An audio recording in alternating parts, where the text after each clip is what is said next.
bear with me, y'all. I'm not exactly the most tech savvy, so hopefully this is actually recording. But this week is Biketoberfest. Normally is like 4 days in the middle towards the end of October in Daytona every year. This year we did have Hurricane Ian that kind of scooted across Florida from pretty much Fort Myers area to Daytona, everything from a Category 4 out to a tropical storm, and it dumped like a foot and a half of rain on Daytona's area, so there's still a little bit of flooding. You can kind of see a lot of the debris and everything that's been cleaned up, so who knows how this year is actually going to go. A lot of times if there was a hurricane right before some of these events, the attendance drops pretty drastically from the canceled hotels and just people not really sure know what's up. So we'll see how today goes.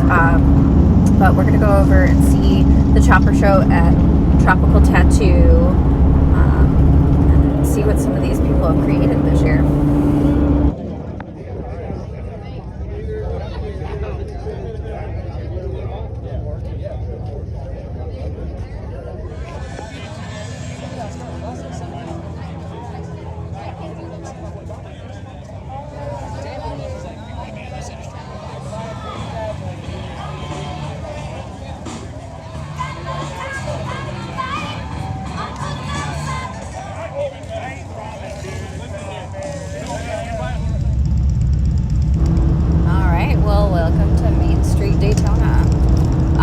Definitely this year's different.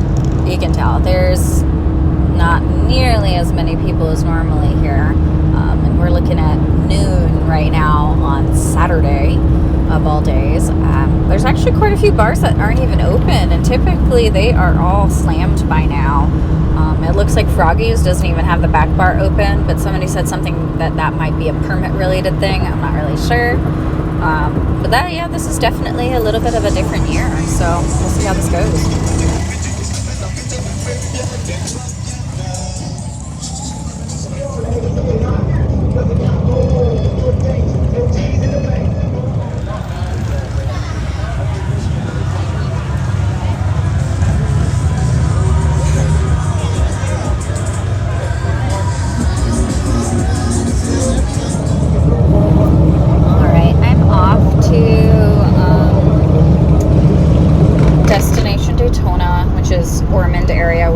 Dealership is now. A couple years ago, moving out of Daytona, Bruce Rossmeyer rebuilt the Harley dealership up on Ormond. There's a JP Cycles there, and they do a lot of vendors up in that area. But I'm going to take the scenic route, taking the Ormond Loop. I try to take the loop anytime I can get. It's just actually the only nice area in Daytona, in my opinion.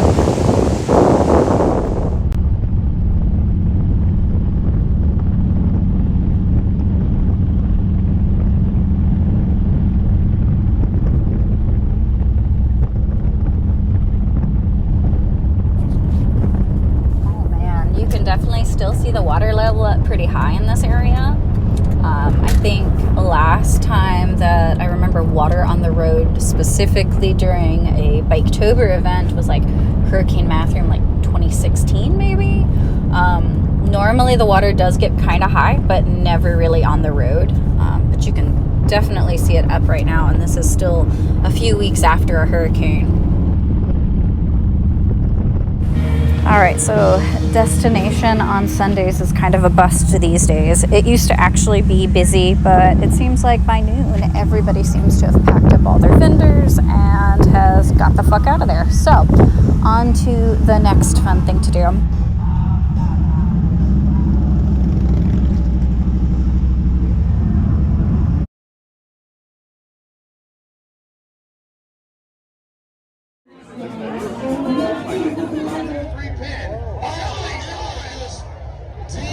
Alright, so I'm not sure if it's one of my favorite parts of Biketober and anything Daytona related or my least favorite, but the Cabbage Patch is known for its coleslaw wrestling, which is interesting to say the least. I mean, as a young college student, I did make the mistake of attempting some pudding wrestling at one point, and you smell like chocolate pudding for a week. I'm not sure what Cabbage does to people, but you know, if you're ever in Daytona, check out the Cabbage wrestling at Cabbage Patch.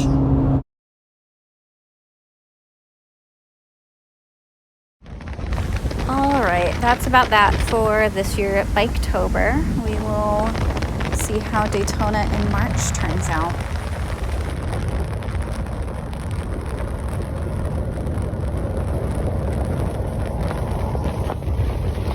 Out of Daytona Beach, the 30th Biketoberfest is officially a wrap.